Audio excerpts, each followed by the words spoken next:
Hello everyone, आज है 12 मई और आज इस वीडियो में हम बात करने जा रहे हैं यस बैंक के बारे में। देखिए 22 रुपये पर आ चुका है और लगातार यहाँ पर गिरावट ही देखने को मिल रही है। अगर आप एक महीने का ग्राफ देखो तो नतीजे के अगले दिन जो कि रिजल्ट्स अच्छे आए थे तो 26 से 27 पे गया, मतलब ये गया ज़रूर था, लेकिन उसके बाद लगातार प्रॉफिट टेकिंग देखने को मिल रही है। लगातार बिकवाली यहाँ पर आ रही है और बात करेंगे उसके बारे में। और इसके अलावा एसबीआई ने भी अपना रिस्पॉन्स दिया है, जो बीच में प्रोसेस मतलब खबरें उड़ रही थी कि भैया बेचने वाले हैं कि नहीं अपना हिस्सा इसको लेकर। तो देखिए वीडियो को शुरू करूँ उससे पहले अगर आपने अभी तक चैनल को सब्सक्राइब नहीं किया है तो प्लीज़ अभी इसे सब्सक्राइब कर लीजिए, क्योंकि आगे भी बहुत सारे वीडियोज़ हैं जो आपको काफ़ी ज़्यादा हेल्प करेंगे। तो 22 रुपये का शेयर है, 7% की गिरावट है एक महीने में। लेकिन अगर हायर लेवल से अगर आप कंपेयर करते हो तो 7% की नहीं 20% की गिरावट यहाँ पर देखने को मिल रही है। अगर आप पिछले एक साल का भी ग्राफ देखो तो 40% से भी ज़्यादा की तेज़ी है। पैसा डबल करा ज़रूर था, 16 से 32 पे गया ज़रूर था, लेकिन 32 पे जाने के बाद एक शुरुआती दौर में एक प्रॉफिट टेकिंग देखने को मिली थी। रीज़न ये था कि जब ये 32 पे गया था तब इसका जो मार्केट कैप था वो 90,000 करोड़ क्रॉस कर गया था। और 90,000 करोड़ का मार्केट कैप इसका तब क्रॉस हुआ था जब यस बैंक में बहुत अच्छा चल रहा था और शेयर 400 रुपये का था। तो जाहिर सी बात है प्रॉफिट टेकिंग और गिरावट बनती भी थी, वो देखने को मिली भी सही। लेकिन उसके बाद जब गोल्डमैन सैच ने यहाँ पर सेल कॉल जनरेट करा था, 16 रुपये का टारगेट दिया था, तो ये और नीचे की तरफ गिरना शुरू हुआ। और तब मैंने ये कहा भी था कि 16 रुपये कभी नहीं दिखाएगा, लेकिन हो सकता है कि 20-22 तक के लेवल आपको देखने को मिल जाए, और वो मिले भी थे। 20 रुपये तक ये गया भी था, लेकिन वहाँ से वापस से तेज़ी देखने को मिली।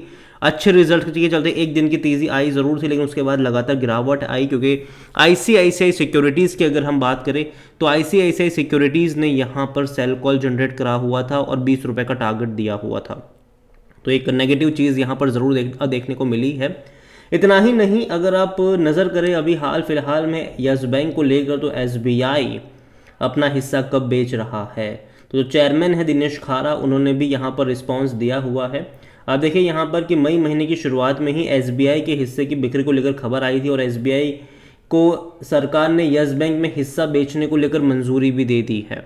ठीक है, एसबीआई कस्टोडियम के पास अभी अगर आप देखोगे तो 37.23% का हिस्सा है, वही एलआईसी के पास 4.34% का हिस्सा है। इसके अलावा बैंक में आईसीआईसीआई बैंक के पास 3.43% का हिस्सा है, एक्सिस बैंक के पास 2.57% का हिस्सा है, और बाकी हिस्सेदारी छोटे निवेशक और एफआईल्स के पास भी है।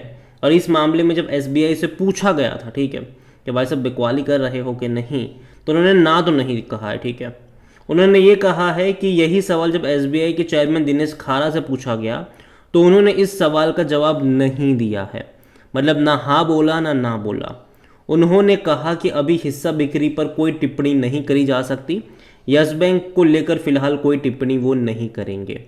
और जाहिर सी बात है उसका असर ज़रूर पड़ता है, और कहीं ना कहीं देखो जब होता है तो मना कर देते हैं, लेकिन जब ऑलरेडी सोच रहे हैं कि भाई साहब, और देखो गवर्नमेंट से उनको अप्रूवल तो मिल चुका है, ठीक है, हिस्सा बिक्री को लेकर अप्रूवल मिल चुका है। तो हालांकि मुझे लगता है कि टाइम लगेगा, एकदम से नहीं होने वाला, क्योंकि देखो अगर एसबीआई बेचने को तैयार चलो हो भी जाए, ठीक है, तो अगेन एलआईसी और एसबीआई चलो मिलकर तैयार हो भी जाए, तो भी इनको भैया आईसीआईसीआई को कन्विंस करना पड़ेगा, एक्सिस को कन्विंस करना पड़ेगा, और इन दोनों को अगर कन्विंस कर भी लेते हैं, ठीक है, तो भी अगर आप देखोगे तो भाई साहब 51% का हिस्सा नहीं है, थोड़ा बहुत कम पड़ रहा है। तो यहाँ वहाँ से और हाथ पैर मारने पड़ेंगे इनको, और ये मुझे लगता है कि थोड़ा सा चैलेंजिंग हो सकता है। हालांकि अगर हम यस बैंक को लेकर देखें तो वॉल्यूम डेफिनेटली 24 से 25 करोड़ के आसपास के ट्रेड होते नजर आए हैं। कंपनी बैंक को लेकर देखा जाए तो भाई साहब ऑल टाइम हाई काफ़ी बड़ा था इसका, 400 रुपये के करीब का इसने बनाया भी था यस बैंक का। और इसका जो मार्केट कैप अभी अगर आप देख रहे हो तो वो 67,000 करोड़ के आसपास का है। और बैंक अगर हम देखने की कोशिश करें तो देखो अभी जब तेज़ी आई थी तो भाई साहब जो कार्लेस ग्रुप है उन्होंने तकरीबन 2.20% का स्टेक बेचा हुआ था। ठीक है, उससे पहले भी इसी साल वो तकरीबन 1.5% का स्टेक फिर एक और बार बेच चुके हैं। देखिए जब यस बैंक क्राइसिस में था तो यही वो ग्रुप था जिन्होंने तकरीबन 9.99% का स्टेक खरीदा था सस्ते दाम पर, और अब बिकवाली चल रही है उनकी। यहाँ पर आप देखो तो आईसीआईसीआई सिक्योरिटीज़ ने सेल कॉल जनरेट करा था, 20 रुपये का टारगेट दिया था, इसने भी कहीं ना कहीं प्रेशर माउंट कर, देखो मुझे लगता है कि 20 रुपये का लेवल एक स्ट्रॉन्ग सपोर्ट के तौर पर इनके लिए काम कर सकता है। 100% एनालिस्ट कहते हैं खरीदारी करो। बैंक को लेकर अगर हम देखें तो देखो अभी डिविडेंड तो पे नहीं कर रहा है, क्योंकि ऑलरेडी इतने शेयर्स की डंपिंग हो चुकी है कि भाई साहब अगर ये 10-20 पैसे का भी डिविडेंड पे करेंगे तो अच्छा खासा पैसा इनको पे करना पड़ेगा। लेकिन उम्मीद करते हैं कि धीरे धीरे जिस तरीके से रेवेन्यू इस क्वार्टर में आए हैं मतलब लास्ट क्वार्टर में आए हैं वैसे रेवेन्यू प्रॉफिट जनरेट करते रहे और ज़्यादा करते रहे तो कहीं ना कहीं अगर पैसा ज़्यादा कमाएंगे तो डिविडेंड भी पे कर पाएंगे। इस साल नहीं, लेकिन मुझे लगता है कि अगले साल शायद हो सकता है कि अगर लगातार ग्रोथ कंटिन्यू रही, अगर लगातार इनके प्रॉफिट्स कंटिन्यू रहे तो कहीं ना कहीं डिविडेंड भी पे आउट होता नज़र आ सकता है आपको। अगर आप यहाँ पर देखोगे, इनका ग्राफ देखोगे तो देखिए प्रॉफिट इनका अभी थोड़ा कम हो रहा है, मतलब एटलीस्ट बढ़ा ज़रूर है, लेकिन 2022 में 1065 करोड़ का था, फिर घट के 735 करोड़ हुआ, फिर बढ़ के 1285 करोड़। तो कहीं ना कहीं अब ये और बढ़ना चाहिए, एटलीस्ट 2000 या 3000 करोड़ के प्रॉफिट की रेंज में ये जाने चाहिए एन्युअली, तब जाकर यहाँ पर डिविडेंड की पॉसिबिलिटीज़ हो सकती है। और जब तक वो नहीं होगा, नहीं होगा ये चीज़। एक टाइम था जब भारी भरकम लॉस भी कर रहे थे ये। यस बैंक में अगर आप वैल्यूएशन के बारे में देखो तो 59 का इसका पी रेशियो, सेक्टर पी 17 का है, अभी भी महंगा है। देखो 22 रुपये देखने में सस्ता लग सकता है लेकिन एक्चुअली महंगा है। लेकिन अगर आने वाले क्वार्टर में कंपनी और अच्छा प्रॉफिट और रेवेन्यू करती है तो कहीं ना कहीं ये भी एडजस्ट हो जाएगा। कोई भी एनालिस्ट खरीदारी करने की बात नहीं कर रहा है। फाइनेंशियल्स अगर आप इनके देखोगे तो लास्ट क्वार्टर के नंबर अच्छे थे, प्रॉफिट 465 करोड़ का था, रेवेन्यू 9099 करोड़ का था। जितना रेवेन्यू में ग्रोथ नहीं आया उससे कई ज़्यादा बड़ा ग्रोथ प्रॉफिट में आया, जो जिसका सीधा मतलब है कि भैया इनके मार्जिन इंप्रूव तो हो रहे हैं। और आने वाले टाइम में देखो मैं उम्मीद करता हूं कि भाई सब और अच्छे मार्जिन इंप्रूवमेंट आए।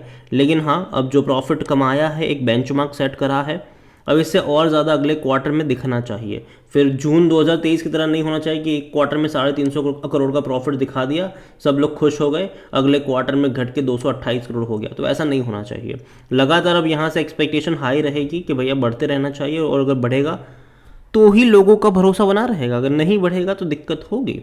शेयर होल्डिंग के बारे में अगर हम देखें तो प्रमोटर की होल्डिंग कुछ है ही नहीं, जो थे वो निकल लिए यहाँ से। राणा कपूर एंड फैमिली 0.18% है म्यूचुअल फंड के पास, 39.75% है डोमेस्टिक इंस्टीट्यूशन के पास, जो पहले 41.54% के थे। तो भाई साहब उन्होंने बिकवाली करी ज़रूर है, लेकिन एफआईएल्स ने जम के खरीदारी करी है। एफआईएल्स की 22, अगर आप देखो तो 22.01% की होल्डिंग एक महीने में 25.40% पर आ चुकी है। और रिटेल्स और अदर्स के मिलाकर 34.67% की होल्डिंग है, जिनमें से रिटेल इन्वेस्टर यहाँ पर 23.26% का स्टेक लेकर बैठे हैं। अदर पार्टीज 11.41% पर है। देखिए ओवरऑल अगर मैं बात करूँ जब यस बैंक के बारे में, देखो बैंक बुरा नहीं है, मतलब एटलीस्ट धीरे धीरे इंप्रूवमेंट आ रहा है, बर्बाद होने वाला बैंक नहीं है। एक टाइम पे बर्बादी पे था लेकिन एसबीआई ने बचा लिया इसको, अब अच्छा खासा पैसा रेस करके बैठे हैं और धीरे धीरे प्रॉफिट भी कमाना स्टार्ट कर रहे हैं, तो बच तो जाएगा। लेकिन वैल्यूएशन के हिसाब से महंगा है क्योंकि शेयर की डंपिंग बहुत ज़्यादा यहाँ पर हो रखी है। लेकिन अगर आप इसका ग्राफ ऑब्जर्व करते हो तो कहीं ना कहीं जो 20 रुपये का जो लेवल है, जो 20 रुपये का लेवल है वो एक इनिशियल सपोर्ट के तौर पर यहाँ पर काम कर सकता है। इससे पहले भी वहाँ जाकर ही एक अच्छा सपोर्ट मिला है, तेज़ी दिखाई है।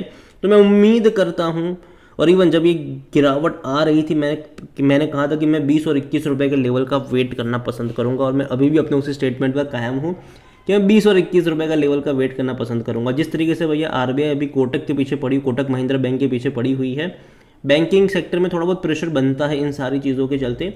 तो मैं इतना ही कहूँगा आपसे कि यस बैंक बर्बाद तो नहीं होगा, और एसबीआई इतना जल्दी अपना स्टेक रिलीज़ भी नहीं कर पाएगा, धीरे धीरे करके करेगा कि क्या, या फिर किस तरीके से करेगा, या फिर कौन खरीदेगा, उसके ऊपर भी एक अलग से डिबेट हो सकता है। यहाँ पर देखो मैं इतना ही कहूँगा कि अगर आपके पास है तो ऑलरेडी बहुत सारे करेक्शन देखने को मिल चुके हैं, और फर्दर 10-12% का डिक्लाइन अगर यहाँ से देखने को मिलता है तो कहीं ना कहीं बाइंग इंटरेस्ट आ सकता है, बाइंग अपॉर्चुनिटीज़ वहाँ पर देखने को बन सकती है यहाँ पर। तो नज़र रखिएगा यस बैंक के ऊपर। और अगेन ये मेरा पर्सनल ओपिनियन है, कोई भी इन्वेस्टमेंट एडवाइस नहीं। वीडियो को यहीं पे एंड करता हूँ। पसंद आया हो तो लाइक करें, शेयर करें, चैनल वगैरह पहली बार है तो प्लीज़ सब्सक्राइब करें। और यस बैंक के बारे में आप क्या सोचते हैं वो भी आप मुझे कमेंट में लिख के बता सकते हैं। Thank you.